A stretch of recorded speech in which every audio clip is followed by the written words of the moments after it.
ایک شخص گیا ان کے پاس، مولانا صاحب کیا بات ہے، کیا بات ہے؟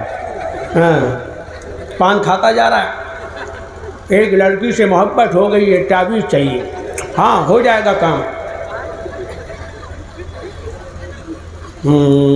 اتنا روپیہ دو، یہ تعویذ گلے میں ڈال لینا، اس لڑکی کے سامنے آ جانا، لڑکی بھاگتی ہوئی تیرے پاس چلی آئے گی۔ کہا کہ مولانا صاحب ایسا ہے، لڑکی تو چاہ رہی ہے، لڑکی کی اماں نہیں چاہ رہی ہے۔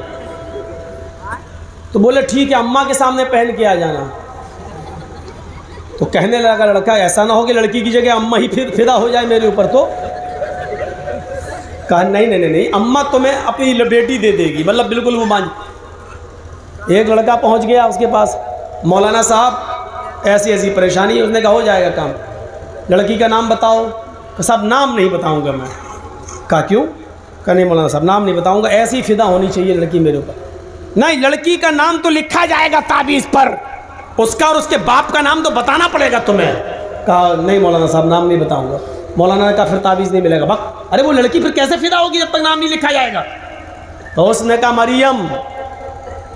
کہا باپ کا نام بتاؤ۔ کہ باپ کا نام نہیں بتاؤں گا۔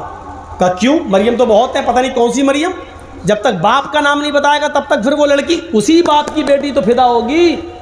تو اس نے کہا مولانا صاحب آپ ضد کر رہے ہیں۔ تو اس نے اس کا نام بتا دیا جس کا نام پوسی کی بیٹی تھی، مولانا کی۔ یہ کہا کیا ہوا؟ یہ تو میرا نام ہے۔ بولا آپ ہی کی بیٹی سے تو پیار کرتا ہوں، میں بتانا نہیں چاہ رہا تھا آپ کو۔ مولانا نے اٹھائی چپل کمینے۔ اس نے کہا واہ صاحب مولانا، دوسروں کی بہن بیٹیاں پیار کریں تو تعویذ دی جا رہی ہے، اور آپ کی بیٹی سے ہم پیار کریں تو جوتے چپل اٹھائے جا رہے ہیں۔ کیا مطلب ہے؟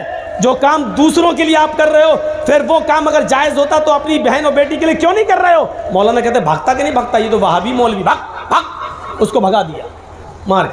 یہ حالت ہو رہے ہیں۔ وَلَا يَسْتَرْقُونَ، جو جھاڑ پھونک نہیں کرتے ہوں گے۔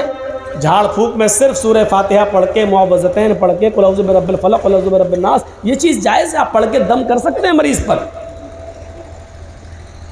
لیکن اگر کوئی شخص یہ جھاڑ پھونک بھی نہ کرائے اور یہ کہے کہ اللہ نے مجھے بیمار کیا ہے، اللہ ہی مجھے شفا دے گا، اللہ پر توکل کرتے ہوئے جھاڑ پھونک بھی نہ کرائے اور کسی مولوی سے دم بھی نہ کرائے اپنے اوپر، تو یہ شخص بھی جنت کے اندر جائے گا بغیر حساب و کتاب کے۔ پھر سن لیجئے، قرآن کی سورت سورہ فاتحہ، معوذتین، قل اعوذ برب الفلق قل اعوذ برب الناس، اور اسی طریقے سے اللہم اشفی انت الشافی لا شفاء الا شفاؤک شفاء لا یغادر سقما، یہ دعائیں پڑھ کے دم کی جا سکتی ہیں مریض پر، جائز ہے، کوئی گناہ نہیں ہے۔ یہ دعائیں پڑھ کر دم کی جا سکتی ہیں، اپنے بچوں پر بھی دم کر سکتے ہو تاکہ ان پر نظر بد نہ لگے، جائز ہے۔ لیکن اگر کوئی شخص اللہ پر توکل کرتے ہوئے یہ کہے کہ نہیں مجھے یہ صورتیں پڑھ کر بھی دم نہیں کرانا ہے، جب بیمار اللہ نے کیا ہے تو شفا بھی اللہ دے گا، تو یہ شخص اور زیادہ افضل ہے۔ اللہ کے نبی فرماتے ہیں جو جھاڑ پھونک نہ کراتا ہو وہ بھی 70,000 لوگوں میں وہ بھی شامل ہو۔ اور چوتھا وَعَلَىٰ رَبِّهِمْ يَتَوَكَّلُونَ، جو ہر معاملے میں اپنے رب کے اوپر توکل کرتا ہو، اپنے رب کے اوپر بھروسہ کرتا ہو۔ تو یہ 4 قسم کے لوگوں کو اللہ کے نبی نے جنتی بتایا ہے۔ جو بدشگونی نہیں لیتے ہوں گے، اپنے جسم کو دغواتے نہیں ہوں گے، جھاڑ پھونک نہیں کراتے ہوں گے، اور اپنے رب کے اوپر ہر معاملے میں توکل و بھروسہ کرتے ہوں گے، یہ لوگ ایسے ہوں گے اللہ رب العالمین 70,000 لوگوں کو، ان میں سے 70,000 لوگوں کو بغیر حساب و کتاب کے جنت میں داخل کرے گا۔ یہ سن کر ایک صحابی نام ہے جن کا عکاشہ کھڑے ہوتے ہیں اور کہتے ہیں کہ اے اللہ کے رسول میرے بارے میں اللہ سے دعا کیجئے، اے اللہ کے رسول میرے لیے اللہ سے دعا کیجئے، فدعوا اللہ لی، اے اللہ کے نبی میرے لیے اللہ سے دعا کیجئے، اللہ مجھے ان لوگوں میں سے کر دے۔ اللہ کے نبی فرماتے ہیں عکاشہ تم انہی لوگوں میں سے ہو۔ 70,000 لوگوں کو جب جنت میں داخل کیا جائے گا ان میں تمہارا بھی نام آئے گا۔ اے عکاشہ ان 70,000 لوگوں میں تم بھی شامل ہو۔ عکاشہ نے جب کہا کہ اللہ کے رسول میرے لیے دعا کیجئے، اللہ کے نبی نے کہا تم بھی انہی میں سے ہو۔ تو ایک اور صحابی اٹھے کہنے لگے اللہ کے نبی میرے لیے بھی دعا کر دیجئے، مجھے بھی ان میں سے کر دیا جائے۔ اللہ کے نبی نے کہا ابھی تو سب کہنے لگیں گے تو سب تو 70,000 یہی ہو جائیں گے، اور قیامت تک ہونا ہے، قیامت تک جتنے لوگ آئیں گے ان میں سے 70,000۔ اس لیے فرمایا سبقت عکاشہ، عکاشہ سبقت لے گیا۔ اب تو محنت کرو، کوشش کرو اور یہ 4 خوبیاں اپنے اندر پیدا کرو۔ اب سب کے لیے دعا نہیں کی جائے گی، خود بننے کی کوشش کرو ان 70,000 لوگوں میں آنے کی۔ میرے بھائیوں، جنت میں جانے والے لوگوں کی ایک لسٹ اللہ کے نبی بتا رہے ہیں۔ آئیے ایک ایسا عمل بتا دیتا ہوں جس عمل کے کرنے پر جنت کے 8 دروازے ہمارے لیے کھل جاتے ہیں اور 1 روپیہ خرچ نہیں ہو رہا ہے۔ 18 اور 20 ہزار کے موبائل لے کر اس میں اخلاق سے گری ہوئی فلمیں دیکھنے والوں، مووی دیکھنے والوں، شرم و حیا کو تار تار کر دینے والے سیریل دیکھنے والوں، روپیہ خرچ کر کے جہنم خرید رہے ہو۔ جنت میں جانے کا ایک راستہ اللہ کے نبی بتاتے ہیں، ہم اور ہمارا یہ نوجوان طبقہ اس سے کتنی دور ہے۔ اللہ کے نبی فرماتے ہیں ما منکم من احد یتوضأ فیحسن الوضوء،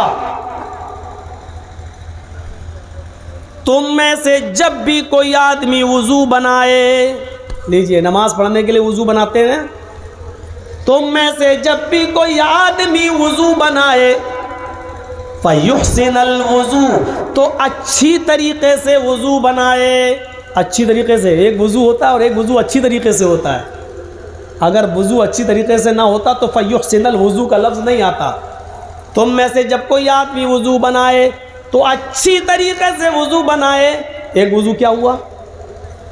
وضو بنا رہے ہیں مولانا جرجی صاحب، نل پہ جماعت کھڑی ہے، ایک آدمی آیا، ہاں جماعت کھڑی ہو گئی مولانا صاحب، ہاں کتنی رکعت نکل گئی؟ 2 رکعت ہو گئی، ہیں 2 ہو گئی، 2 بچی، ہاں بیٹھا کیا مولانا ابھی پیر ہی دھل رہے ہیں، وہ پورا وضو بنا کے پہنچ گیا۔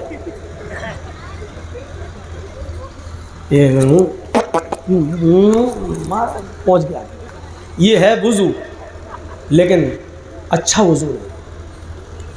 اچھا وضو کیا ہے وہ بھی دیکھ لو۔ آج کچھ چیزیں سیکھو کچھ چیزیں۔ آج دوسرے اسٹائل کی تقریر کر رہا ہوں۔ وید رامائن چھوڑ دو، جانے دو۔ آج وید رامائن سننے سے تمہارا ایمان مضبوط نہیں ہو جائے گا، اور اس وقت ہندو ہیں بھی نہیں، ضرورت پڑی تو لاسٹ میں 1-2 سنا بھی دیں گے۔ چلو سنیے پہلے یہ بات، اچھی طریقے سے وضو کیا ہوا؟ پانی لیا، پہلی بات تو آج کل نل کی ٹوٹیاں لگی ہوئی ہیں، وہی چیز غلط ہو جاتی، پانی زیادہ گر جاتا ہے۔ پانی لیا اس چلو میں اور ایسے یہ دھویا، اور پھر دیکھیے اس کے بعد داہنے ہاتھ کی انگلیاں بائیں ہاتھ میں ایسے، انگلیوں ایسے، اور بائیں ہاتھ کی انگلیاں دائیں ہاتھ میں ایسے، پھر دوبارہ لیا، پھر تیسری بار لیا، پھر یہ تو ابھی ہاتھ ہوا۔ اب آئیے کلا، پانی لیا چلو میں، آدھا پانی منہ میں اور آدھا پانی ناک میں۔ مولانا یہ کیا بتا رہے ہیں؟ ہم تو پورا لے لیتے ہیں، وہ بھی ٹھیک ہے لیکن افضل نہیں ہے۔ افضل کیا ہے؟ آدھا پانی منہ میں اور آدھا پانی ناک میں چڑھائیے ایسے۔ شروع میں یہ عادت کرو گے تو پورا ہی منہ میں چلا جائے گا۔ عادت ڈالنا پڑے گی آپ کو، کیونکہ ابھی عادت بنی نہیں ہے۔ عادت ڈالو، آدھا منہ میں اور آدھا ناک میں خوب کھینچیے، لیکن روزے کی حالت میں خوب مت کھینچنا، جب روزے سے ہو تو ویسے۔ اور پھر داہنے ہاتھ کی انگلی دانتوں پر رگڑیے، یہ ایسے، اور ایک یہ انگلی جو انگوٹھے کے بالکل قریب ہے یہ، اور یہ انگوٹھا، یہ دونوں ناک میں ڈال کے ایسے کریے، ایسے، اور پھر انگوٹھے سے اس کو پکڑیے یہ اور جھاڑیے، پھر اس کو یہ پکڑیے اس انگلی سے ایسے اس کو دبائیے اور پھر اس کو جھاڑیے۔ میں زور سے نہیں کروں گا ورنہ اصلی گھی یہیں ٹپک جائے گا۔ ایسے پورا اس کو جھاڑیے ایسے، اور اس کے بعد میں جھاڑیے ایسے۔ یہ ابھی ایک بار ہوا ہے۔ پورا وضو کا طریقہ پڑھ لیجئے، زاد المعاد میں علامہ ابن قیم نے لکھا ہے، میں یہ نہیں کہہ رہا ہوں، حدیث کی کتاب ہی سے لکھا انہوں نے، کہ اس طریقے سے اللہ کے نبی وضو بناتے تھے، پھر آدھا پانی منہ میں، پھر آدھا ناک میں، پھر کلی کریے، اور پھر آدھا پانی منہ میں اور آدھا ناک میں پھر جھاڑیے۔ یہ آپ کا ہو گیا ہے ناک میں پانی، کلہ اور ناک میں پانی۔ ایک طریقہ یہ ہے، اور ایک طریقہ یہ ہے 3 بار کلہ کیا اور 3 بار ناک میں پانی لیا اور ناک کو جھاڑا، لیکن یہ انگوٹھے سے دبانا ہی پڑے گا، یہ ایسے جھاڑنا پڑے گا، تو یہ بھی جائز ہے، لیکن افضل پہلے والا ہے۔ پھر 3 بار چہرہ دھوئیے، 3 بار ایسے، یہ، اور داڑھی ہے تو یہ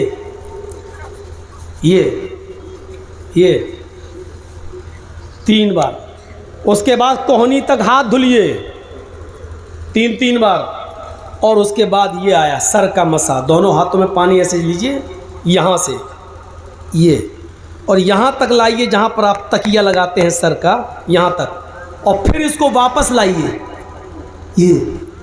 اس کے بعد میں آپ اپنی انگلی دیکھیے، اگر تھوڑا بہت پانی لگا ہوا ہے تو انہی دونوں ہاتھوں کی انگلیوں کو کان میں لے جائیے ایسے، پورا سوراخ میں جو ہے، اور لے جا کے پھر وہیں سے گھمائیے جہاں جہاں گڈھے بنے ہوئے ہیں، ایسے ایسے، یہ ایسے کرنے کے بعد پھر یہ آیا، اور دونوں انگوٹھوں سے یہ۔ ایمانداری کے ساتھ بتائیے ایسا کوئی وضو بناتا ہے؟ ہمارا وضو تو ہو رہا ہے لیکن اچھا وضو نہیں۔ اس کا مطلب نماز کا نمبر تو بہت بعد میں آئے گا، ابھی ہمارا وضو ہی ٹھیک نہیں ہے۔ یہ کان میں انگلی، اور اگر پانی نہیں لگا تو دوبارہ پانی لے لیجئے، کوئی حرج نہیں ہے، دوبارہ پانی لے کے پھر یہ ہم کیا کرتے ہیں یہ ہو گیا، ایسے نہیں، یہ۔ اس کے بعد میں آپ 3 بار پیر دھل لیجئے، اور اس کے بعد میں آپ آئیے مسجد میں، اب آئیے اندر داخل ہوئیے، نماز پڑھیے۔ اب آپ دیکھیے جس نے اس طریقے سے وضو بنایا، اللہ کے نبی کیا کہتے ہیں؟ ما منکم من احد یتوضأ فیحسن الوضوء، اس طریقے سے اچھا وضو بنایا، اور وضو بنانے کے بعد ثم قال، اس کے بعد اس نے یہ دعا پڑھی، اشہد ان لا الہ الا اللہ واشہد ان محمدا عبدہ ورسولہ۔ بس اتنی سی دعا ہے مسلم شریف کے اندر، اشہد ان لا الہ الا اللہ واشہد ان محمدا عبدہ ورسولہ، ثم قال اشہد ان لا الہ الا اللہ وان محمدا عبدہ واشہد ان محمدا عبدہ ورسولہ۔ جس نے اتنی دعا پڑھ لی وضو بنانے کے بعد، جس نے یہ دعا پڑھی، اللہ کے نبی صلی اللہ علیہ وسلم اس آدمی کے بارے میں کیا فرما رہے ہیں؟ الا فتحت له ابواب الجنت الثمانیہ، اللہ رب العالمین کے فرشتے قیامت کے دن ایسے آدمی کے لیے جنت کے 8 دروازے کھول دیں گے۔ اس طرح وضو بنانے والا اور وضو کے بعد یہ دعا پڑھنے والے کے لیے جنت کے 8 دروازے کھول دیے جائیں گے۔ وہ جس دروازے سے داخل ہونا چاہے ہو جائے، وہ جس دروازے سے جنت میں جانا چاہے چلا جائے۔ اس آدمی کے لیے جنت کے 8 دروازے کھول دیے جاتے ہیں۔ ہمارا وضو ہی ٹھیک نہیں ہے، اور اچھی طرح وضو نہیں بناتے، اور وضو بنا لیا تو وضو کے بعد کی دعا نہیں پڑھتے۔ یہ چندے والا بکرا لگ رہا ہے، چھری مانگ رہا ہو۔ تو میرے بھائیوں غور کیجئے، کتنا پیسہ لگا، کتنی دولت خرچ ہوئی، اور اس طرح وضو بنا کر اتنی دعا پڑھنے میں 8 دروازے کھولے جا رہے ہیں۔ وہ دعا بھی آتی ہے، وہ ترمذی کے اندر ہے، اللہم اجعلنی من التوابین واجعلنی من المتطہرین۔ وہ دعا بھی پڑھی جا سکتی ہے، پڑھ سکتے ہیں، جائز ہے، کوئی منع نہیں ہے۔ امام ترمذی اس کو لائے اور اس کو حسن قرار دیا گیا ہے، وہ بھی پڑھ سکتے ہیں آپ، لیکن اگر وہ آگے والی جملے نہ پڑھیں اور صرف اتنی سی دعا پڑھ لیں تو کافی ہے، کیونکہ یہ مسلم کے اندر ہے، مسلم کے اندر اشہدو ان لا الہ الا اللہ و اشہدو ان محمدن عبدہ و رسولہ، جس نے یہ دعا پڑھ لی کیا ہوا؟ کہاں جا رہا ہے؟ اتنی سی دعا پڑھنے کے بعد جنت کے 8 دروازے کھول دیے گئے۔ دعا یاد نہ ہو تو یاد کر لو، اتنی سی دعا ہے، اشہدو ان لا الہ الا اللہ و اشہدو ان محمدن عبدہ و رسولہ۔ آئیے میری ماں بہنیں ذرا سنبھل کے بیٹھے، بہت جلدی ان کی اوپر بھی آنے والا ہوں، اسی میں آئے گی ابھی وہ حدیث بھی۔ ہاں، جنت کا ایک اور دروازہ، اذا قال المؤذن اللہ اکبر اللہ اکبر، جب تمہارا مؤذن کہے اللہ اکبر اللہ اکبر، اذان جب ہو رہی ہو اور جب مؤذن کہے اللہ اکبر تو تم بھی مؤذن کے ساتھ ساتھ یہ جملے دہراؤ، اللہ اکبر اللہ اکبر۔ وَإِذَا قَالَ الْمُؤَذِّنُ أَشْهَدُ أَن لَّا إِلَٰهَ إِلَّا اللَّهُ فَقُولُوا أَشْهَدُ أَن لَّا إِلَٰهَ إِلَّا اللَّهُ، جب مؤذن کہے أَشْهَدُ أَن لَّا إِلَٰهَ إِلَّا اللَّهُ تو تم بھی کہو أَشْهَدُ أَن لَّا إِلَٰهَ إِلَّا اللَّهُ۔ کہنا پڑے گا، لیکن وقت نکالنا پڑے گا آپ کو۔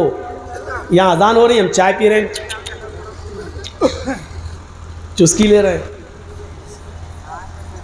آپ کیوں ایسا وقت دے رہے ہیں؟ آپ کو معلوم ہے کہ 12:45 پہ اذان ہوگی، آپ 12:40 پہ کیوں نہیں چلے گئے مسجد کے اندر؟ آپ کیوں اتنا موقع دے رہے ہیں کہ اذان ہو جائے گی اس کے بعد ہم مسجد کے اندر جائیں گے؟ اب تو گھڑیاں ہیں، موبائل ہیں، آپ کو معلوم ہے کہ 12:45 پہ ظہر کی اذان ہو رہی ہے، 12:30 پہ ظہر کی اذان ہو رہی ہے، تو آپ 12:30 پہ ظہر کی اذان ہو رہی ہے تو 12:28 پہ کیوں نہیں پہنچ پا رہے تاکہ مسجد میں بیٹھ جائیں اور مؤذن کے اذان کے جملے بھی ادا کرتے رہیں؟ یہ ہماری کمی ہے، اس کمی کو دور کرنا ہوگا ہمیں اپنے معاشرے سے، اپنے سماج سے، اپنی سوسائٹی سے۔ ہم ان کاموں کو معمولی سمجھتے ہیں جبکہ ان کاموں پہ ہمیں جنت مل رہی ہے جس کے لیے ہم بھیجے گئے ہیں۔ جس جنت سے ہمارے باپ آدم کو نکالا گیا، ہماری ماں حوا کو نکالا گیا، اللہ نے نکالتے ہوئے کہا تھا آدم و حوا تم دونوں کو جنت سے ہم نے شیطان کی بات ماننے کے عوض نکال دیا ہے، تم ایک بار شیطان کی بات مان چکے ہو، ہم ایک لاسٹ چانس تمہیں دے رہے ہیں دنیا میں بھیج کر، جاؤ دنیا میں، ادھر بھی شیطان تمہارا پیچھا کرے گا، ہم تمہارے پیچھے شیطان کو لگائیں گے، لیکن لاسٹ موقع دے رہے ہیں پراشچت کا، کفارہ ادا کرنے کا۔ اگر تم نے اور تمہاری اولاد نے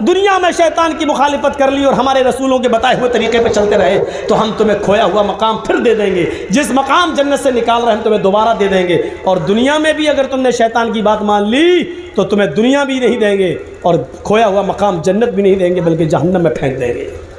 یہاں ہم اس کھوئے ہوئے مقام کو پانے کے لیے آئے ہیں، جس جنت سے ہمارے باپ آدم و حوا کو نکالا گیا، اس جنت کو پانے کے لیے ہم یہاں بھیجے گئے ہیں کہ اس جنت کو ہم دوبارہ پا جائیں۔ اور وہ جنت کیسے ملے گی؟ ایسے ملے گی جو طریقے ہم بتلا رہے ہیں آپ کو۔ اشہد واذا قال المؤذن اشہد ان محمد الرسول اللہ فقولوا اشہد ان محمد الرسول اللہ، اور جب مؤذن کہے اذان دیتے ہوئے اشہد ان محمد الرسول اللہ تو تم بھی کہو اشہد ان محمد الرسول اللہ۔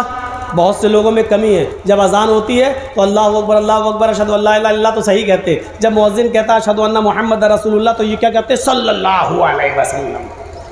یہاں صلی اللہ علیہ وسلم نہیں کہنا ہے۔ جب مؤذن اذان دے اور کہے اشہد ان محمد رسول اللہ تو ہمیں بھی وہی کہنا ہے جواب میں، اشہد ان محمد رسول اللہ۔ اب آ رہا ہے آگے، اذا قال المؤذن حی علی الصلاۃ فقولوا لا حول ولا قوۃ الا باللہ، جب مؤذن کہے حی علی الصلاۃ تو تم کہو لا حول ولا قوۃ الا باللہ۔ وَإِذَا قَالَ الْمُؤَذِّنُ حَيَّ عَلَى الْفَلَاحِ فَقُولُوا حَيَّ عَلَى لَا حَوْلَ وَلَا قُوَّةَ إِلَّا بِاللَّهِ، جب مؤذن کہے حَيَّ عَلَى الْفَلَاحِ تو تم کہو لا حول ولا قوة إلا باللہ۔ حَيَّ عَلَى الصَّلَاةِ پر بھی لا حول ولا قوة إلا باللہ، اور حَيَّ عَلَى الْفَلَاحِ پر بھی لا حول ولا قوة إلا باللہ۔ پھر مؤذن کہے گا اللہ اکبر تو وہی جملے دہرانا ہے، پھر مؤذن کہے گا لا الہ الا اللہ تو وہی جملے دہرانا ہے۔ فجر کی اذان میں جب مؤذن کہے الصلاۃ خیر من النوم تو ہمیں بھی وہی جملے دہرانا ہے، الصلاۃ خیر من النوم، ہمیں اس کا کوئی اور دوسرا جواب نہیں دینا ہے۔ اللہ کے نبی فرماتے ہیں جس نے مؤذن کے اذان کے کلمات کو ہو بہو دہرایا جس نے مؤذن کے اذان کے کلمات کو اپنی زبان سے ادا کرتا رہا اور مؤذن کے اذان کے بعد ثم قال، اس نے یہ دعا پڑھی مؤذن کے اذان دینے کے بعد، پھر یہ دعا پڑھی اللہم رب هذه الدعوة التامة، اللہم رب هذه الدعوة التامة والصلاة القائمة آتی محمدا الوسیلہ والفضیلہ وبعثہ مقاما محمودا الذی وعدتہ. بس اتنی سی دعا ہے. مچھر چلا گیا. اللہم رب هذه الدعوة التامة والصلاة القائمة آتی محمدا الوسیلہ والفضیلہ. اس کے بعد بہت سے لوگ اپنی طرف سے ملا دیتے ہیں والدرجۃ الرفیعہ. یہ نہیں ہے حدیث میں. یہ جانتے ہو کیا ہے؟ آدھی اینٹ آدھا روڑا ہیم بتی نے لا کے کھمبا جوڑا. یہ اپنی طرف سے ملائی ہوئی چیزیں ہیں، حدیث کی کتابوں میں نہیں ہے. آتی محمدا الوسیلہ والفضیلہ وابعثہ مقاما محمودا الذی وعدتہ.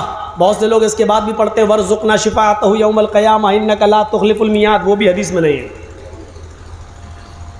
بس اتنی دعا ہے، بخاری کے اندر ہے. اور جس نے یہ دعا پڑھ لی یعنی اذان کے کلمات دہرائے اور اس کے بعد یہ دعا پڑھ لی تو جانتے ہو کیا ہوگا؟ اللہ کے نبی کیا فرماتے ہیں؟ حدیث دیکھیے بخاری کی. خلت لہو شفاعتی یوم القیامہ. ایسے آدمی کے لیے قیامت کے دن میری شفاعت حلال ہو جائے گی. یہ آدمی گناہگار ہوگا، اللہ مجھے اجازت دے گا اے محمد صلی اللہ علیہ وسلم اس آدمی کی شفاعت کر سکتے ہو، اس آدمی کے لیے سفارش کر سکتے ہو، اس کے لیے جنت میں لے جانے کا کی گزارش مجھ سے کر سکتے ہو. میں ایسے آدمی کی سفارش کر کے اس کو جنت کا حقدار بنا دوں گا، اس کو جنت میں لے جاؤں گا. خلت لہو شفاعتی یوم القیامہ. قیامت کے دن ایسے آدمی کے لیے میری سفارش حلال ہو جائے گی. اور جس کے لیے نبی سفارش کر دیں وہ آدمی جنتی نہ ہو. جنت میں جانے کا کتنا پیارا راستہ ہے. وضو ہو گیا، اذان بھی ہو گئی. آئیے اب ایک راستہ اور بتا رہا ہوں.